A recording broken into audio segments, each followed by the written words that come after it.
Today's video is on the Hydrate Lab activity that we have completed in class. We took all our measurements, so if you can see, this is the trial 1 is approximately 2 grams of your hydrate. Trial 2 is 2.5 grams approximately, and then trial 3 is your 3 grams. And so these are all our data collected from the lab. Now we have to do some calculations of the mass of the hydrate, as well as the final mass of our dehydrated sample, and then also the mass of the water evaporated. I'll be doing trial 1.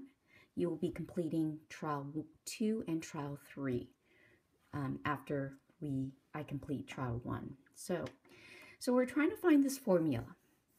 We know it's a hydrate because we see water and we see this ionic salt with water attached to it. And that's because of the charges. The water is polar and this ionic salt has charges, a +2 and a -2 charge. And so the water likes to hang around with this copper 2 sulfate salt. And so ionic compounds will have a ratio of water to the salt. And oftentimes the salt is usually a 1, so it's a some number to a 1 ratio here, often, okay? So let's begin. Looking at our data set, in order to get the mass of your hydrate in trial 1, is to take your hydrate with your evaporating dish and subtract the evaporating dish from that, okay? So you're subtracting the difference, taking the difference between these two. So make sure you get your calculators out or a calculator out and subtract. And when you subtract, you get this value right here. And now we go to the next. And if you recall, what we did was we had to continuously dehydrate in several trials of it until we get to a point where the mass stays pretty constant within 0.03 grams of each other. And when that happens, it's considered completely, the sample is completely dehydrated. So now, in class I told you to do the average, but the better thing to do is to take the lowest value between the two. So I'm going to highlight between these two masses versus between the first and the second dehydration process. The second one is the lowest value. So now we're going to use the dehydrated sample with the mass of the evaporating dish and subtract the evaporating dish, which is this mass, from that to get the mass of the dehydrated sample.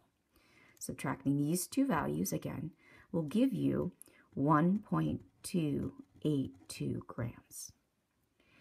Now to find the water, to find the water is to look at the dehydrated sample and the mass of the hydrate and take the difference between those two values. So the difference between these two calculated masses will then give you the mass of the water. So subtracting those two, I get 0.726. And again, you'll be doing those two trials to ensure that you're getting the practice that you need. So let's go ahead and calculate these two.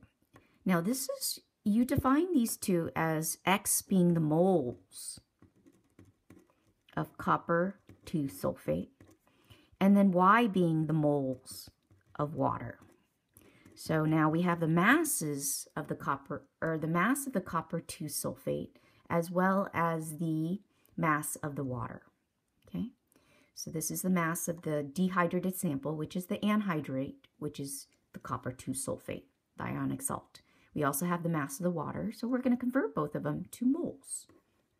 Okay, so taking the mass of the copper 2, which is 1.282 of the copper 2 hydrate, and we're going to convert it to moles. So 1 mole of copper 2 sulfate has a mass of 159.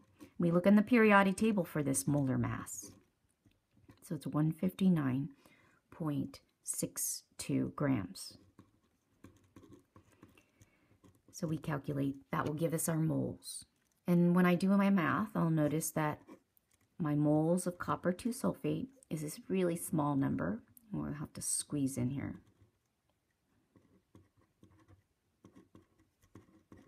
copper 2 sulfate.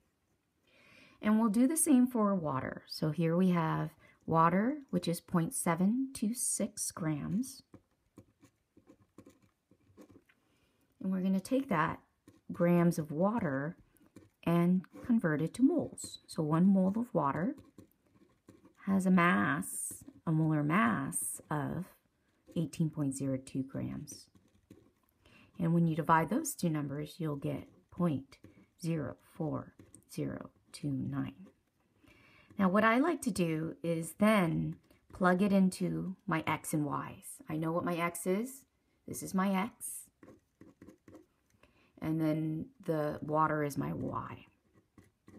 So in plugging it into my formula, I would get this formula right here. So 0.008032 CuSO4 dot and then 0.04029, and that's water. Okay. And then I look at this formula and say to myself, I've never seen a formula with these decimal places. So I want to make them into whole numbers. So between these two numbers, which one is the lowest molar value?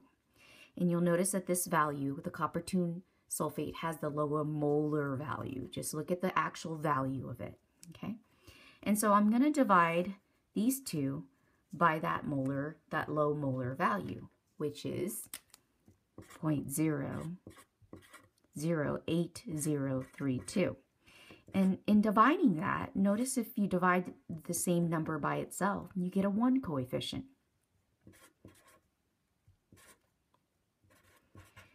And in getting that 1 coefficient, you then can put 1 for copper 2 sulfate. And then when you divide these two numbers together, you'll get a number that's close to a whole number, and it turns out to be 5. So to write this formula out, it would be 1 CuSO4, copper 2 sulfate, with 5 water molecules.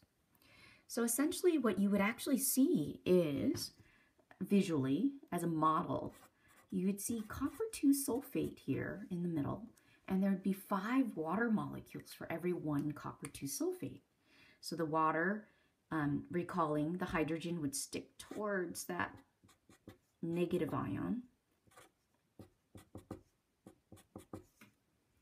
And then the oxygen will stick towards the positive ion because of the opposite charges. But I now know that there's 5 water molecules to be represented for each unit of copper 2 sulfate. Okay, so that's what it means as far as drawing. Again, I'll just circle this as a way for you to see the separate 5 water molecules. Okay, and it's a intermolecular force of attraction between the ion and the polar molecule. It's called ion dipole forces. I hope this helps. Now, noted, please make sure you do the other 2 trials in your QSER and finish up your QSER, because this is the evidence part of your QSER.